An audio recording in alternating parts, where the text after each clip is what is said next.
तुलसी का पत्ता चबाना क्यों नहीं चाहिए? तुलसी के पत्ते को दांतों से क्यों नहीं चबाना चाहिए? हमारा आज का यह विषय है। तुलसी के पत्ते को दांतों से चबाना, जहां सनातन धर्म इसे गलत मानता है, वहीं वैज्ञानिक भी मानते हैं कि तुलसी के पत्ते को दांतों से चबाना दांतों को खराब करने के बराबर है। यानी सनातन धर्म भी मानता है कि तुलसी के पत्ते को नहीं चबाना चाहिए, वहीं वैज्ञानिक भी मानते हैं कि तुलसी के पत्ते को दांतों से बिल्कुल नहीं चबाना चाहिए। सनातन धर्म के अनुसार तुलसी के पत्ते को दांतों से दबाने से, चबाने से हमें नुकसान हो सकता है, क्योंकि लक्ष्मी माता का रूप मानते हैं हम तुलसी को, और यदि हम तुलसी को दांतों से चबाते हैं तो माना जाएगा कि हमने अपनी माता को दांतों से चबाया। यानी तुलसी के पत्ते को दांतों से चबाना, दांतों से काटना लक्ष्मी माता का अपमान माना जाता है। तुलसी के पत्ते को लक्ष्मी माता का रूप मानते हैं, इसलिए माता को दांतों से कभी भी चबाना नहीं चाहिए।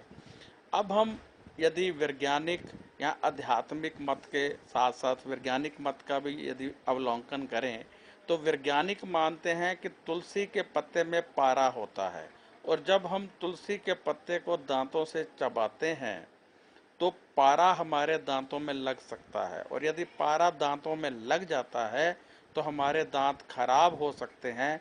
इसलिए तुलसी के पत्ते को दांतों से नहीं चबाना चाहिए। यदि आप चाय वगैरह में भी तुलसी का पत्ता डालना चाहते हैं तो आपको चाहिए कि चाय में तुलसी का पत्ता डालने के लिए आप पहले चाय को अच्छी तरह से उबाल लीजिए, फिर चाय को कप में डाल लीजिए और फिर उसमें साबुत पत्ता डालिए।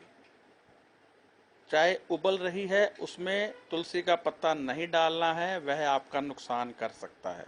तो अब आप समझ चुके होंगे कि जहां वैज्ञानिक मानते हैं कि तुलसी का पत्ता दांतों से नहीं चबाना चाहिए, वहीं हमारे सनातन धर्म में भी कहा जाता है कि तुलसी के पत्ते को दांतों से नहीं चबाना है, नहीं दबाना है और तोड़ना नहीं है, मुंह में रखकर साबुत निकलना है। तो ये था एक वैज्ञानिक और आध्यात्मिक सारा कि कैसे तुलसी के पत्ते को हमने खाना है और कैसे उसको चबाना नहीं है। जय साईं राम।